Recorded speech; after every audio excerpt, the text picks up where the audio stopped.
একদিন একটি ছেলে তার বাবার কাছে গিয়ে জিজ্ঞেস করে, বাবা, আমার জীবনের মূল্য কী? বাবা তাকে একটি পাথর দিয়ে বলেন, তোমার জীবনের মূল্য জানতে হলে পাথরটি নিয়ে বাজারে যাও। কেউ এর দাম জানতে চাইলে কথা না বলে শুধু 2 আঙুল দেখিও। তাই ছেলেটি তার বাবার কথা মতো বাজারে যায়। সে এদিক ওদিক ঘুরছে। হঠাৎ একজন বৃদ্ধ মহিলা তার কাছে এসে জিজ্ঞেস করলেন, এই পাথরের দাম কত? ছেলেটা একটাও কথা না বলে শুধু 2টি আঙুল তুলে দেখায় এবং মহিলাটি বলে, আমি এটা নেব। ছেলেটি অবাক হয়ে তার বাবার কাছে ফিরে গেল এবং বাবাকে গিয়ে বলল, বাজারে একজন বৃদ্ধ মহিলা ছিলেন যিনি আমাকে $2 দিতে চেয়েছিলেন। এরপর বাবা তাকে মিউজিয়ামে যেতে বলেন। ছেলেটি বাবার কথা মতো পাথরটা নিয়ে মিউজিয়ামে যায়।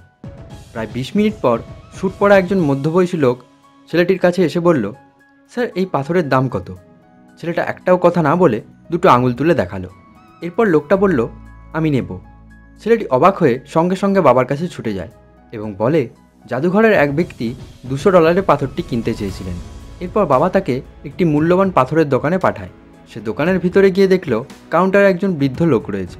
বৃদ্ধ লোকটি পাথরটি ধরতেই সে লাফিয়ে উঠে চিৎকার করে উঠল, হে ঈশ্বর, তোমার কাছে পাথরটি আছে? আমি সারা জীবন এটা খুঁজছি। তুমি এটার জন্য কত টাকা চাও? ছেলেটা আবার একটা কথাও না বলে 2টো আঙুল তুলে দেখালো। এরপর ওই বৃদ্ধ লোকটি যা বলল সেটা শুনে ছেলেটি বিশ্বাস করতে পারছিল না। তাই সে তৎক্ষণাৎ তার বাবার কাছে ছুটে গেল এবং বলল, বাবা, দামি পাথরের দোকানের বৃদ্ধ লোকটি আমাকে পাথরের জন্য $2 লাখ দিতে চেয়েছিলেন। এবার বাবা তার ছেলেকে বললেন, আমাদের জীবনের মূল্যও ঠিক এই রকম। তুমি নিজেকে যেখানে যেভাবে রাখবে, তোমার জীবনের মূল্যও ঠিক ততখানি হবে। অর্থাৎ যারা তোমাকে ভালোবাসে, তোমাকে নিজের মনে করে, তাদের কাছে তোমার জীবনের মূল্য অনেক। কিন্তু যারা তোমাকে নিজের কাজে লাগায়, তোমাকে পণ্য হিসেবে ব্যবহার করে, তাদের কাছে তোমার জীবনের কোনো মূল্য নেই। তাই এইসব মানুষ থেকে দূরে থাকো। অন্যের হাতে নিজের জীবন না দিয়ে নিজের জীবন নিজেই নির্ধারণ করো। ভিডিওটি দেখার জন্য ধন্যবাদ। যদি তুমি ভিডিওটি থেকে কিছু শিখে থাকো, তাহলে দয়া করে লাইক ও শেয়ার করে দিও। দেখা হচ্ছে পরের ভিডিওতে।